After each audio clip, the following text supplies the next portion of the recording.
Hey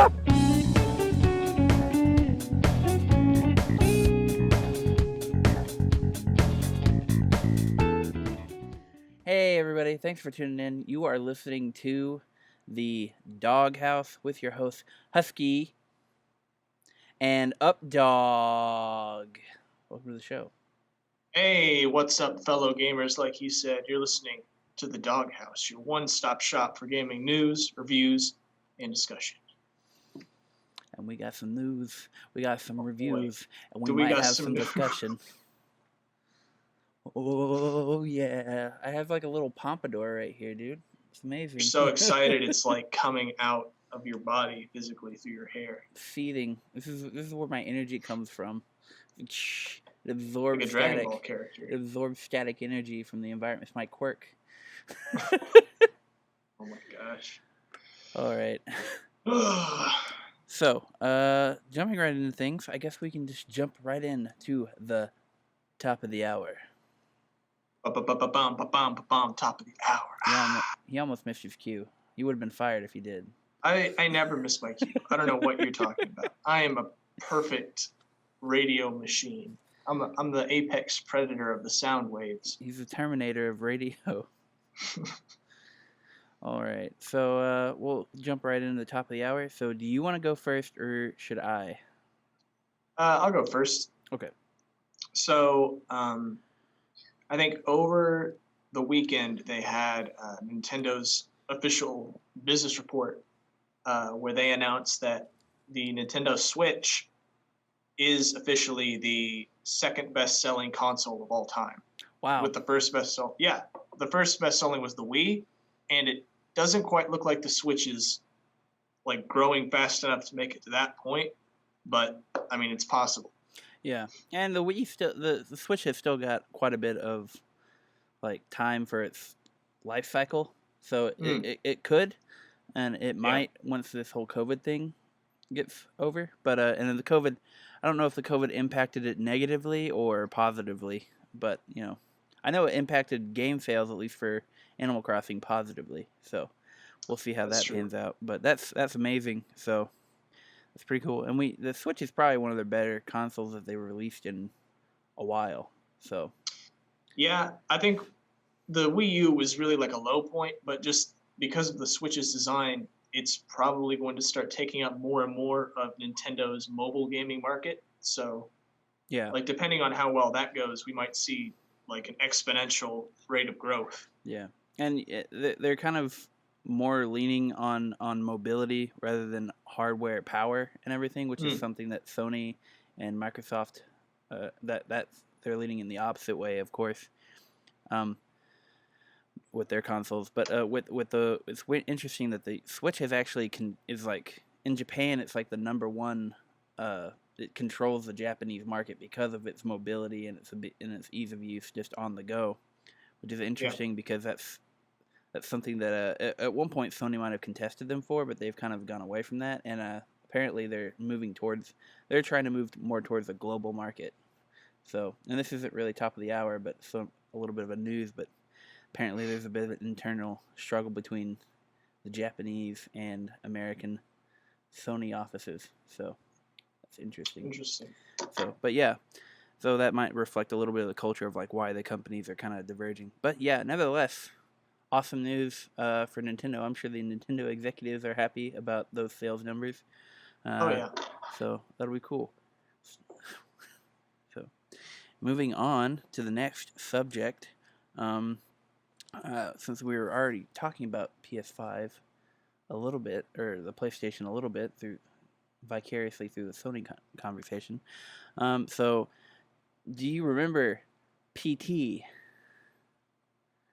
Yeah, that was I think it was in 2017, maybe. They did like a demo called PT that was supposed to be like for the project Silent Hills that never got made. Yeah, it was gonna involve Kojima, Guillermo del Toro, and Norman Reedus. Wait a minute. Another game that we got. That's the recipe for. That's a recipe for your That's your God. recipe for your typical Strand game, dude. Yeah, your Mario, your Strand game. But nevertheless, the reason that we bring it up now, a 2017 demo thing game in 2020, is because, um, well, as we're going forward to the PS5, there are certain games that are compatible and can be played and are enhanced on the PS5. PT was supposed to be one of those games. Weirdly enough, even though you can't access it in the Sony store, it was actually enhanced with like a better frame rate and everything. And then it was retroactively taken off of. It was retroactively made that way you couldn't access it on the PS5 anymore. And at first you'd think, oh, this is like a Sony blunder, right?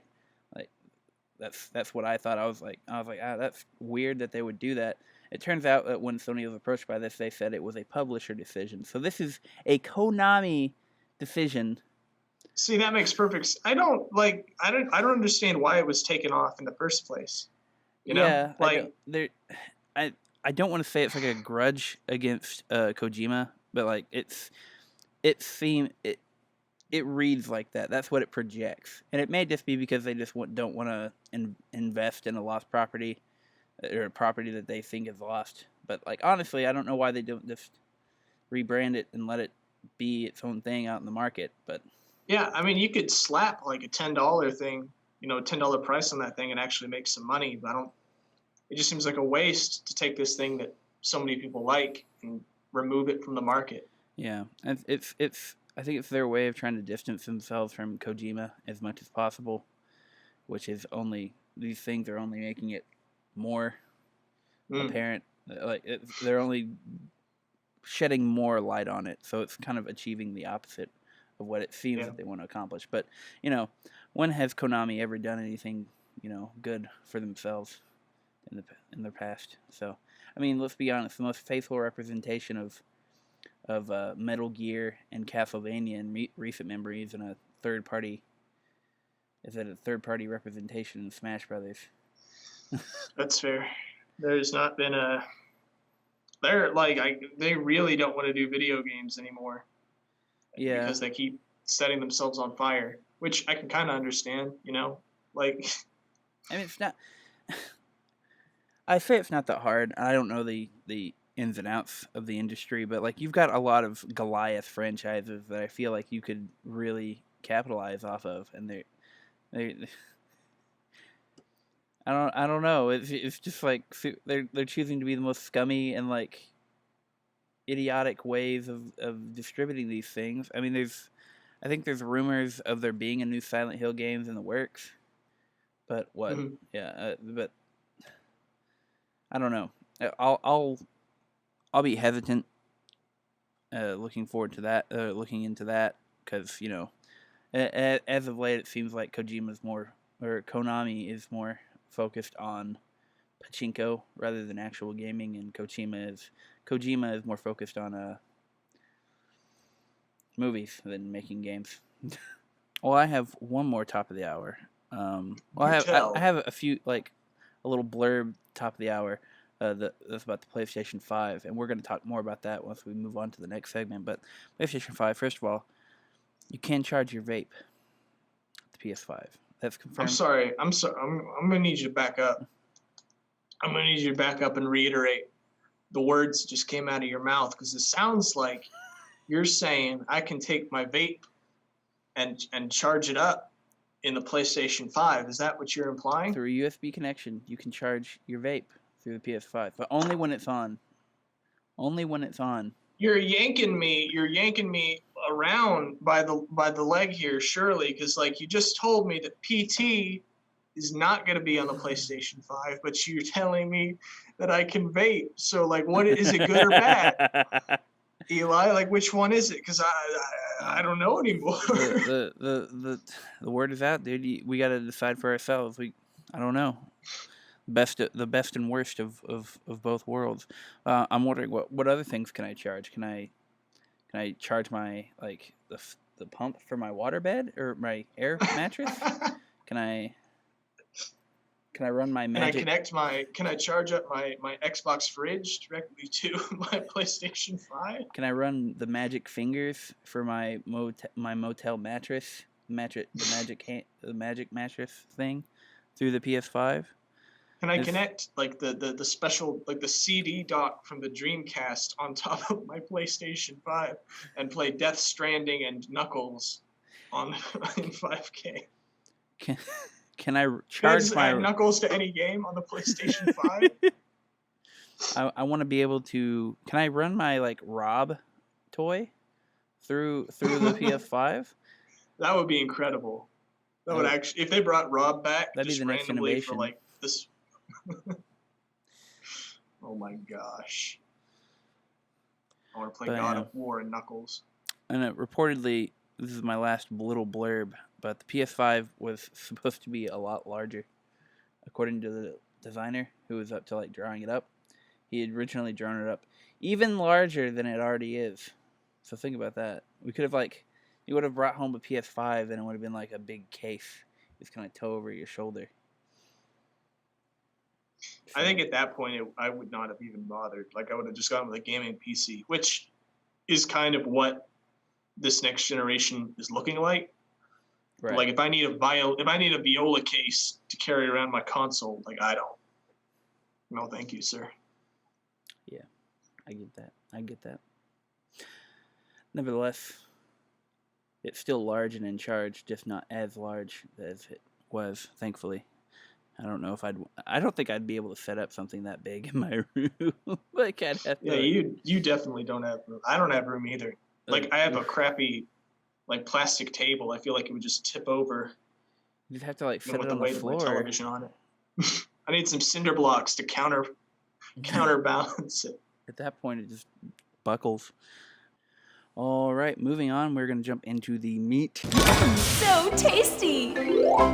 Meat. And first thing with the meat is well, it's PS5 again. Still talking It's about back? PS5. Yeah. We're still vaping with the PS5. Still on that vape pen with that dank router console thing. Gosh, I don't like. Is there anything it can't do? Can I microwave my hot pockets with the PlayStation 5? I tell you what you can't do. You can't put an M2 SSD in on launch. Now, What is that? I don't said even a know lot those of words mean. words. I said a I lot don't know of what words. Are you okay? Did you like absorb all the alien knowledge that comes with the PlayStation 5? Like, I said a lot of tech jargon there that a lot of people might not understand. And, there are a lot of people that will, obviously, but I'm going to break it down for the potential people that didn't. Like I didn't when I had to look it up to understand what it was. I don't understand it right now. I am going to explain it to you right now, Logan, and Do our it. precious little I'm ready. Hold on, wait a feeble-minded second. viewers. Okay, my body is ready. He's ready. He's prepared. He's at optimum percent. All right. So an M2 SSD, that's basically like a little cartridge thing. Not like a cartridge thing. It's like it's a solid state drive for memory. So like think about like basically a bigger memory card. They have a slot for it in the PS5 that you can put it in, but it's not going to be optimized. You can't actually use it with anything on the day one because they don't have the firmware to use it. They're going to update it later.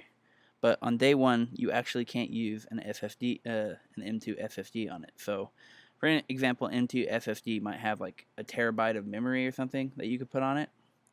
So, but unfortunately, you won't be able to use that like day one. You will have limited use of like the USB SSDs, like the Logan, the one that I have. It connects with a USB port and it has like a extra terabyte of memory or anything. Mine has 5 terabytes. You will be able to put PS5 games on that, but you won't be able to play PS5 games from that USB storage. You will be able to play PS4 games from that storage. So it's kind of confusing. Yeah, a little bit, but I think I get the Yeah. I think I get the gist of it. It's like Do you think? Go ahead. I know a lot of these PlayStation 5 games are looking pretty chunky as far as like data memory goes. So do you think we're gonna see like are people gonna have problems like getting all their games onto the console at launch? Well, it depends on how fast they update that firmware, so that we can use like the that one internal that new M2 SSD slot that they have.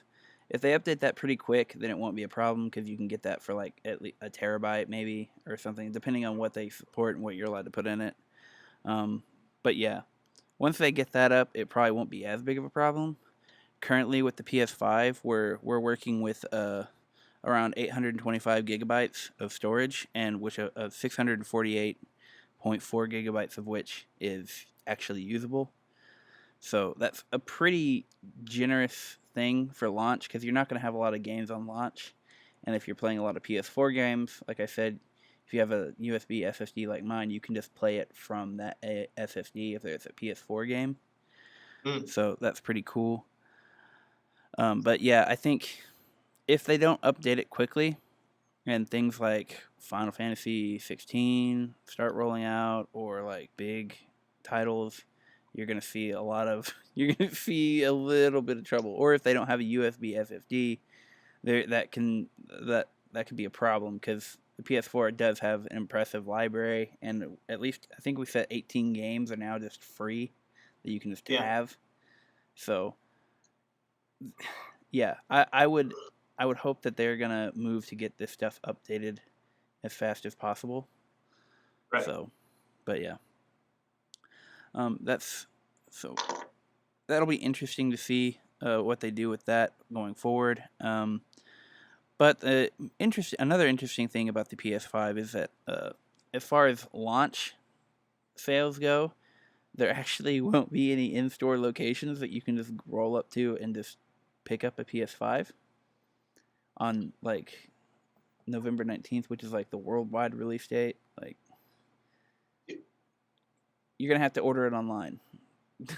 You mean there's not a single store like anywhere? That's what it said. All launch day sales will be online only.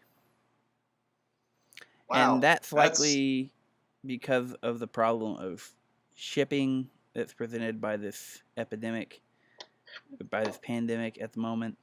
You can't use the SSD firmware, or you can't use the SSD slot because they don't have the firmware up. No store is gonna have like an actual physical thing that you can roll in and just buy. So well, I think it has. You gotta think about how competitive it is right now. Like the people, if you couldn't buy PlayStation 5 this holiday season, people would be going to the Xbox, and that is not, that's not good for business. We're in a console war right now. So, and this generation launch has been like really weird. Like we didn't even have launch titles for these two consoles for like months. right. And the Xbox still doesn't really have any standout launch titles that I'm aware of. So, like, they could have waited, but in a lot of ways that might have made things even rougher than they already are. So, I'm sure they're just doing the best they can with these circumstances. Yeah, and it's just an awkward launch, and I think it was destined to be an awkward launch. So I don't know. Maybe they might have thought about waiting until like early December or something. Maybe putting it off like a few weeks to maybe give them a chance to get some physical copies out there, or some physical models out there. But who knows? Maybe it's just like a cardboard box in the shape of a console filled with like wood chippings or something. We've all been tricked. That's figure out. There have been early review stuff though of the PS5. Who early reviews are pretty good across the board. Which outside of the Ouya, I don't know of a console that's been like, oh no, this sucks. So Soldier Boy. Oh yeah, so that's not an actual console though. That's a legal console. I'm probably gonna wait a little bit to get a model because there are no launch titles, and I can just play what I already have on my PS4, which it works fine. So that's fair. I might get it around when Final Fantasy 16 comes out, though. Yeah, that game looks really good. I think like that's a good reason to buy it. Uh, Whenever the new God of War comes out, that's another like really big like launch title. Whenever it happens. Yeah. Still Another no word on that though. like the I'm just Titans waiting out the console war. waiting out the console war. I don't know. I think this whole idea of consoles console wars were fun like when it was like like Xbox 360 and PlayStation 3 and then like the next one came out and it was like I don't really care. But, What was the? Well, there was a weird like. I don't know. It just. I think. If I was. They're both basically the same thing, so yeah, it doesn't feel as interesting this time. it's choosing between playing Final Fantasy 16 or Halo. How do you actually feel about like exclusive games? Because like I know a lot of people are complaining or feel like a lot of people feel like it's anti-consumer to force people to buy like a machine to play their game when so many games are like going across platforms and stuff. I think so there are two ways to look at this kind of scenario. There are two ways to look at this kind of discussion. First of all, you got to look at it from the business side of it, and I think from a business perspective, it makes sense because it looks like it gives you a competitive edge over other consoles, and in previous generations that worked. But now we're kind of moving towards a more like Xbox is trying to move away, or supposed to be moving away from consoles and more towards just controlling markets in general and controlling publishers and everything. And they're kind of broadening their market and competing with how, like they're trying to innovate ways of how games reach people. So I would say that like not being able to play Bloodborne on an Xbox is still a big thing. Still a big. Mhm. I think it's still a big boon. But I don't think it's as big of an advantage anymore. And I think as far as like creating a public image, like this is where the consumer side of it comes in. Consumers are going to see it as anti-consumer because they can't play Bloodborne on an Xbox. But, so I think I don't. I certainly consider. I can still consider exclusives whenever I buy a console. Like that's why I bought a Switch because I want to play Zelda. I mean, honestly. Yeah. That's why for a time. That's why I bought an Xbox 360 because I wanted to play Halo Reach, and Halo Reach was fun. But in order for you to maintain that, you also have to keep your exclusive IPs like really, really good. And that's why Nintendo is still around because they make really good games a lot of times. Like Mario Odyssey sold really well, Animal Crossing sold really well, Zelda sold really well, did really well, and they're all fun games. Last few Halos, they were kind of eh. Yeah. So there might be a reason why Xbox is stepping away from that because they don't really. They're more about getting as many games as they can on the machine and becoming an all-in-one machine.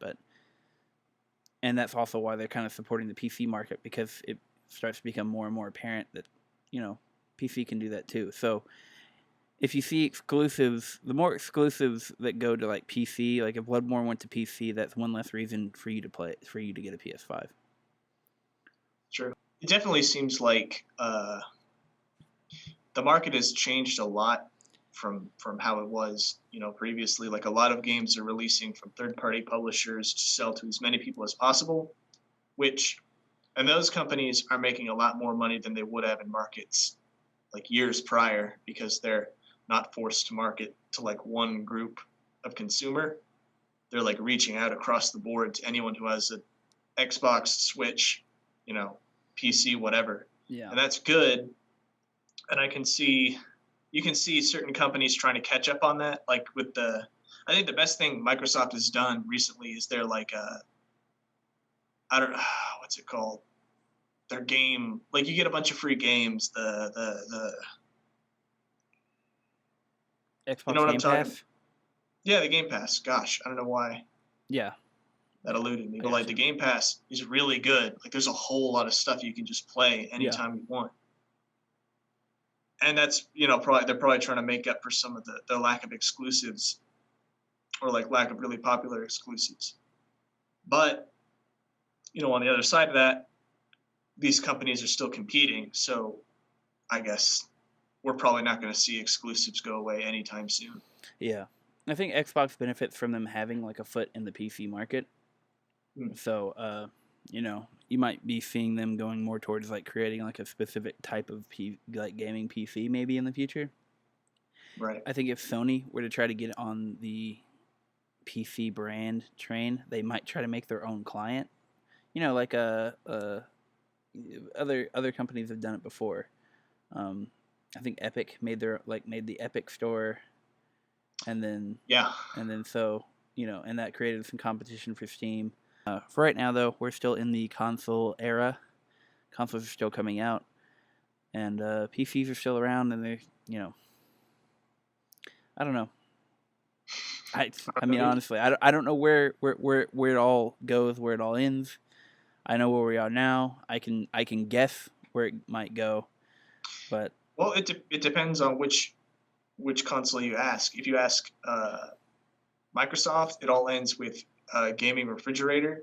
If you ask Sony, it ends with vape gaming, which is where you vape games directly into your system and just experience them through your nasal passages. there was If a you thing. ask, Go ahead. if you ask Nintendo, it's all cardboard. Cardboard is the future. We're the garbage mans. Well, I'm the trash man. That's what we got for the PS5, but that's not all we got for the meat. We also have news about a new Mass Effect game that's going to be released. And by that, I mean they announced that BioWare announced that they're making a new Mass Effect game. Yeah, they announced it just yesterday, so No we're duh. probably not going to see. They just did it. They just said like, "Hey, remember Mass Effect?" And I said, "I try not to," and they said, "We're making another one." And I was like, "Oh boy, it's Remember probably going to Anthem? be a few like years off." Yeah. But according to what I read, they're using like a veteran group from the first 3 games. So Well, we'll see how it turns out. Andromeda and Anthem don't inspire much confidence in BioWare, so I will look to the future of Mass Effect hesitantly. I just wish they would just ruin. Well, I was about to say I wish they'd just ruin Dragon Age first before they further do it. But Inquisition that's was coming bad later. too. Inquisition wasn't that great. I think we're seeing. We're probably going to see a new Dragon Age before we see a new Mass Effect because they announced that like a couple years ago, I think. Mm. It's weird. Like Inquisition was like the first hint that that BioWare something was very wrong at BioWare. Because like Inquisition was, I guess, fine technically, but like it was rough. It wasn't really fun. The characters were not. It was kind of boring. And then like you're like, this is a really typical BioWare stuff. And then Andromeda came out. It's hard to break a habit. Andromeda came out, and you're just like, oh no. So, but luckily they'll get to maybe inspire some confidence before the big release of the next Mass Effect and or Dragon Age, because they announced the Mass Effect Legendary Edition. Woo! Yeah, they're updating the older, I think the first 3 Mass Effect games. Yeah. Is that correct? I don't think Andromeda is coming, but they're updating the first 3 games, and they're putting them on the PlayStation 5 and PC and Xbox Series X. And it's going to come out in 2021 for all consoles. All consoles and the PC. So that includes the original. Not the Switch. That would be crazy. That's dumb. Why would we do that? That'd be too cool. That'd be too cool for school. Mass Effect 3 came out in the Wii U. So did Batman Arkham City. So did Assassin's Creed 3. Anyways. But yeah, so this Legendary Edition is going to include the entire the entire Mass Effect trilogy, plus all the DLC and extras, promotional stuff. It'll have better resolution and frame rate, overhauled textures, character models, shaders, effects. So basically, it's going to be prettier. So you know what I'm looking forward to? I'm looking forward to playing through Mass Effect 2 through this because that was the best one. Yeah, I've been told that's the best one. Oh man, but yeah, I'm interested because like every time we start over the console cycle again, we see a lot of games come back from the grave. You know, like they made a new Crash Bandicoot. That's fine. They're making a new Mass Effect and Dragon Age. Also fine. A new BioShock is apparently coming, Yeah. which I'll be interested. I mean, I'll if it looks good, I'll play it. Maybe. That's kind of where I'm at.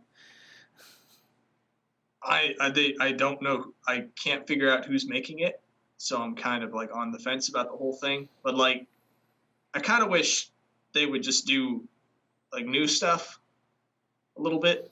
Like there was that one about like that astronaut who's on like the moon in VR.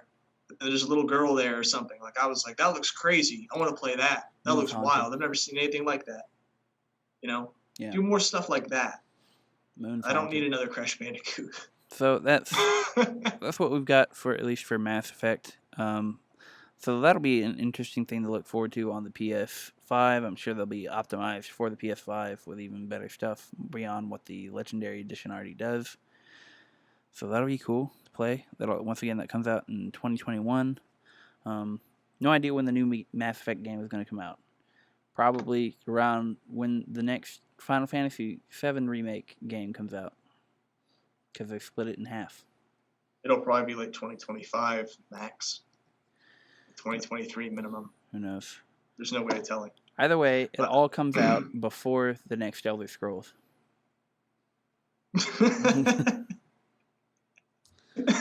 Oh my gosh. I'm so excited for the new Elder Scrolls, but not for any good reason. And all of that comes out before the Metroid Prime 4. Shut up. There's a punchline. There's a punchline, baby. All right, but moving on. I think that's all I've got for news. Logan, I think you had one more topic for news that we were going to go over for today's show. So why don't you just roll us right into that? Okay, so a couple weeks ago, they dropped the Control Cloud Edition on the Switch eMarket. And what that means is like Control is one of the newer like generation games that has retracing on it, like the ray tracing, which means like graphically it's like really advanced. And normally games like that wouldn't be able to play on the Switch because it's too small and just doesn't have the processing power. But now they have this thing called cloud gaming, which is where a console somewhere, I assume in like a shady government facility, is running the game, and they stream it to your console directly, and you just play it like that. That's whack. That's whack. It's whack. When it's done correctly, there's like very little delay, and it's really smooth. But like the way it works for Control is like you go onto the market, and you do like a free download of this program. And what it does is like it looks at your internet and your like global location and kind of just tells you whether you're able to do this, because it's a bit harder you can't just do it over basic Wi-Fi. Like you have to have a really solid connection and all this stuff. I tried doing it and it laughed at me. I was like, hey, I live in rural Andromeda, Arkansas. Can I play Control? And they're like, no, absolutely not. Get out. Get out of here. But yeah, apparently they've already been working. They already did Resident Evil 7. Like you can play it on the Switch this way in Japan, along with Assassin's Creed Odyssey. So I guess like Control is their way of moving into the Western market with this new like product. And like part of me is like, wow, that sounds really cool. I want to play like the Resident Evil remakes on the Switch. On the other hand, like it, some of it, like I don't know. Like I'd feel kind of bad for anyone who is not able to play this stuff because their internet is too slow or something. Yeah. Very interesting. I don't know. I feel like there are other. If you really want to play Control, obviously there are other options to play it other than like cloud streaming. But like, I guess if like your only option is a Switch, I hope that you have good internet if you want to play Control. I hope so. Right. I kind of wish they'd just come up with a Switch Pro that maybe is. I'd be fine with playing like a home only console version of the Switch if it meant I could get some beefier games in there. Yeah. But I mean, realistically, I don't know how much beefier they would be able to make a Switch, because like, it's not exactly even in like the competition with like PS4 and Xbox No. One as it is. So it's, I guess it's a good compromise for the situation they're in now. But right. I don't know. It still feels like really experimental. So I'm probably not going to buy any cloud games for a while until I know that it, Yeah. until I move to Los Angeles and know that it actually works. Good luck. You might try I'm a moving to hardwired Los Angeles. connection, like a LAN or anything. That'd probably make it work better. Yeah, but anyways, so that's interesting. I didn't even know that they had like a cloud service thing for the Switch. I know you said when we were talking about it that they opened it up in like Japan and like earlier, and now they're just now starting to roll it out into the West. So I'd be interested to see what other games you can play on it. Maybe there'll be Monster Hunter World. What do you think? That would be pretty cool. Right now, I've heard rumors that more Resident Evil games are coming, probably starting with Resident Evil 3 remake, which is weird. Like I'd think they'd start with 2 because that one's a bit more popular. But like, I think 3 is a bit shorter, so maybe that has something to do with it. I don't know. I'm just wondering how it saves your progress. That's a good question. Like, does it save it to the console that it's streaming from, or like, does the Switch keep your place? Like, I don't know. I know you're basically just buying access to play the game. Like, you're not able to download it for the most part. Right. I don't know. That's Don't interesting. know. Maybe it saves. I don't know. But yeah, interesting. Interesting leaps in technology. I know that streaming games is kind of there's a burgeoning market for it. I know the Stadia and then like now the Amazon thing is they're trying to jump into it. I know Xbox is going to try to jump into it. So who knows? That might be the arena for the next console wars. Except they won't be console wars. They'll be streaming wars. Star Wars. Star Wars Fallen Order on the Switch. But yeah. Anyways, so that's all we got for the meat and the news today. We hope you enjoyed the show. Hope you enjoyed tuning in.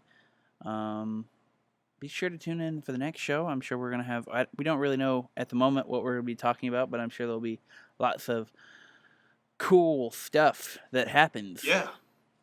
That's just the nature of the gaming news, my friend. Like, you don't know what's going to happen, but you do know that we'll be here to report on it. That's a certifiable fact. We aren't going anywhere. That is. Yeah. Maybe we'll choose like a topic or something to like go over, like we have before. We'll choose a topic. That'll be fun. Go over that. So, but yeah. Anyways, this is the end of the line for today. Be sure to tune in next week. You guys have been listening to the Doghouse with your hosts, Husky and Updog. Be sure to tune in next week.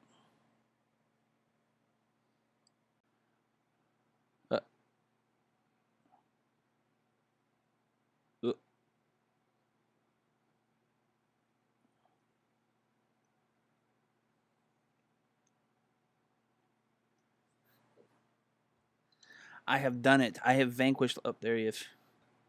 Oh, did I just? I just pronounced it wrong. Why didn't you just say that? Yeah, I don't know. I didn't know if you were making a joke or not. So I was like, Andromeda, there. Like that? Andromeda. Yeah, Andromeda. Andromeda.